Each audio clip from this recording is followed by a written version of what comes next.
key defining features of art is how it uses color. From signaling depth and perspective to creating mood and symbolism, it seems almost impossible to imagine art without color. Now, imagine a world without color. Imagine making art anyway. For more than 300 million people around the world, the rainbow is missing some of its colors. Not only are these people our neighbors, our friends, and our family, they're also some of our most beloved and celebrated artists. Come with us and look a little deeper beyond the rainbow. There are 7 types of colorblindness that fall into 3 main categories. Red-green colorblindness is the most common type.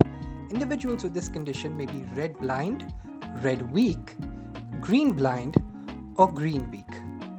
As you can see, the world around them becomes a bit murkier than most of us may be used to. The second category of colorblindness is less common. Individuals with blue-yellow blindness are unable to tell the difference between blue or green and the difference between yellow or red. The rarest form of colorblindness is monochromancy or achromatopsia. 1 in 33,000 people see no color at all and see the world entirely in shades of light and darkness. How could paintings like Vincent van Gogh's Café Terrace at Night or Claude Monet's The Truth of Nature be created by a colorblind artist? The thing is, they were. Hi, I'm Jaya Chawla. I'm an artist. I live in Bombay, Mumbai as it is known today.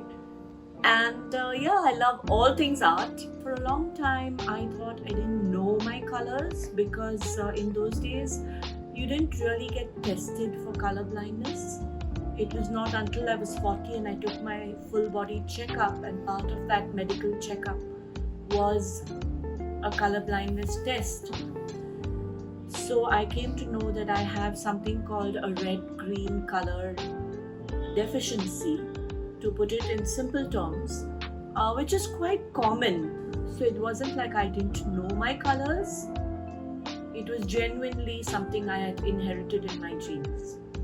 I have never thought of it as a handicap, or art is such a passion for me that I've never ever thought of my color blindness as not being, able to go ahead with my passion.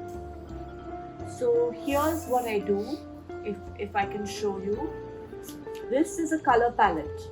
I don't use plastic and I don't use wood. I use paper palettes, and if you see, I've taken out certain colors and I write the name of the color that I've removed.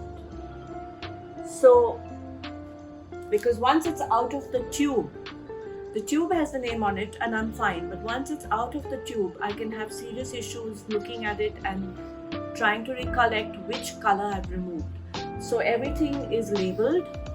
And the other thing I will do, I will never put a sap green and a crimson together on my color palette, because that way I will never be able to make out what is what. So if this is sap green, I'll see to it I have other colors that I've removed, and after that I'll remove the crimson. I've written crimson here so that the greens and the reds are never together on the palette, and I'm not confusing myself because I don't really see the pigments. Children have always told me, "Mom, paint what you see." But my problem with paint what I see is that it's not like I don't know my colors. I'm impeded because of a genetic structure of my eye. But I know an apple is red. I know leaves are shades of green, So I find that difficult. I have at one point used a cadmium orange instead of a green and painted some leaves till I don't remember. Somebody saw it and said, "Oh, you've painted those those leaves orange." And I was like, "Oh, no. I need to redo this." So I can't have orange leaves. There are ways and means that I try to overcome it. I do have a very, very nice person who comes home. He was, he learned art at the JJ School of Art, Umesh Mohite. I call him my eyes. I mean, the first time when my mother-in-law said, here's a sari and can you go match a blouse for me? I fell apart. Oh, it was the toughest thing. I couldn't tell her I was colorblind. And I've gone to the shop and I've asked the shopkeeper to help me. I'm like, okay, here's the sari and can you help me match it? I need a blouse piece. I was terrified because I knew I couldn't do it on my own. Last year in lockdown, when nobody could come into the home, and I did not have Umesh coming home for almost 5 months, there was no way I couldn't paint. And that's when I took up the challenge that my kids had put forward to me, paint what you see. And I came up a set of 4 paintings based, 2 were on Varanasi, 1 was on Angkor Wat, and 1 was on the stepwells of Rajasthan, where I used more basic colors. I did not mix too many complicated shades, and those are all based on my travel and my photographs. I'd gone to Cotton World once, and suddenly I find that clothes have been labeled with color tags, so turquoise blue or magenta, and all the tags suddenly had the color of the outfit written on it. And I was like, wow, this is fantastic. I mean, I know that sometimes when Isha is with me and I'm going shopping, and especially when we're abroad because we travel together, and I'll go up to her with a top or a piece of clothing and like, hey, can you tell me what color this is? And then pick it up or not. In a museum, I've always felt that art lies in the eyes of the beholder. So it doesn't matter. I may see a Van Gogh and I may see colors the way maybe he didn't paint them, but my eyes see them and it's still a Van Gogh and it's still beautiful.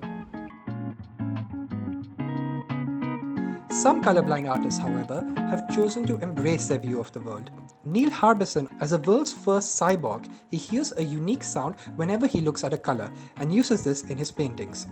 To demonstrate how sound affects the ability of an artist to paint, we conducted an experiment.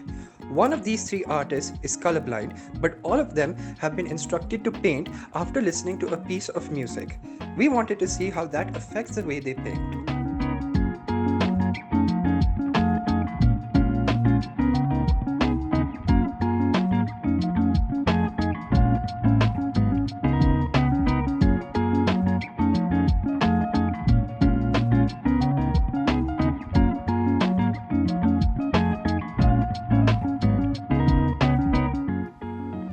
Embrace your difference. I think the most important part of humankind is all the differences that everybody has. And that if we could embrace that and if we could accept that, we'd go a long way in being happier people.